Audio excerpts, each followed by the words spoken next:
এই দুনিয়ার পুরো জীবনটা এটা হচ্ছে লালসাময় একটা জীবন, লোভ, মরিচিকা। ডক্টর মিজানুর রহমান আজহারী রাজনীতিতে এলে বদলে যাবে বাংলাদেশ। বাংলাদেশে অনেক সেলিব্রিটি আছেন, নায়ক, গায়ক, অভিনেতা, লেখক কিংবা গবেষক।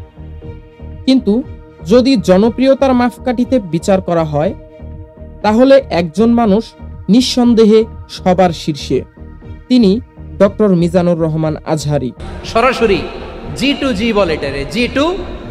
তিনি শুধু ইসলামিক স্কলার নন, বরং একজন চিন্তাশীল, প্রজ্ঞাবান, সময় সচেতন ও তরুণ প্রজন্মের আদর্শ ব্যক্তিত্ব।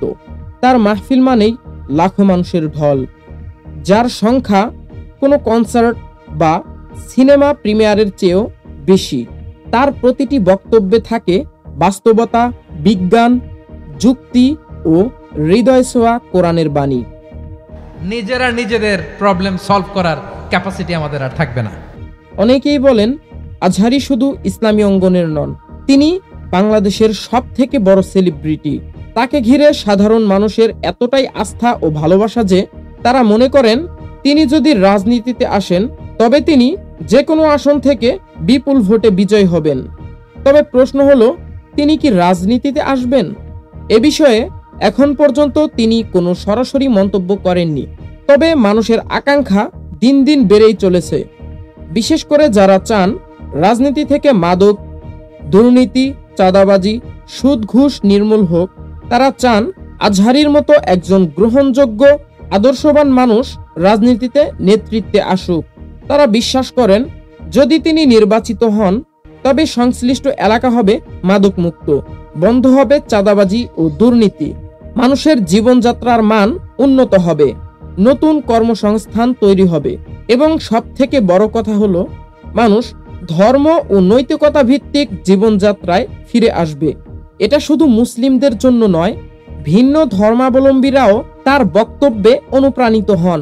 ইসলাম সম্পর্কে ইতিবাচক ধারণা গড়ে ওঠে তাদের মাঝে। তার বক্তব্যে ধর্মের নাম করে বিভাজন নয়, বরং ভালোবাসা, সহমর্মিতা ও মানবতার বার্তা প্রতিফলিত হয়।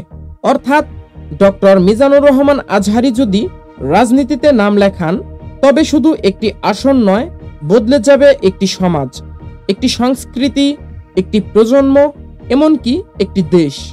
তার মাধ্যমে মানুষ ইসলামকে হৃদয়ে ধারণ করবে আর ইসলামপন্থীদের প্রতি বাড়বে সমর্থন। শান্তি, ন্যায় ও উন্নয়নের নতুন দিগন্ত উন্মোচিত হবে। আজহারী শুধু একজন ইসলামী বক্তা নন, তিনি একটি আন্দোলনের নাম, একটি আদর্শের নাম, যা ভবিষ্যতের বাংলাদেশ গঠনে গুরুত্বপূর্ণ ভূমিকা রাখতে পারে। প্রশ্ন শুধু একটাই, তিনি কি এই দায়িত্ব গ্রহণ করবেন? 24-এর ছাত্র নাগরিক অভ্যুত্থানে, এই অভ্যুত্থান যখন শুরু হয় আমি তখন সাউথ আফ্রিকাতে একটা স্ট্যাটাস দিয়েছিলাম, কোটা নয় গোটা দেশ সংস্কার করা লাগবে।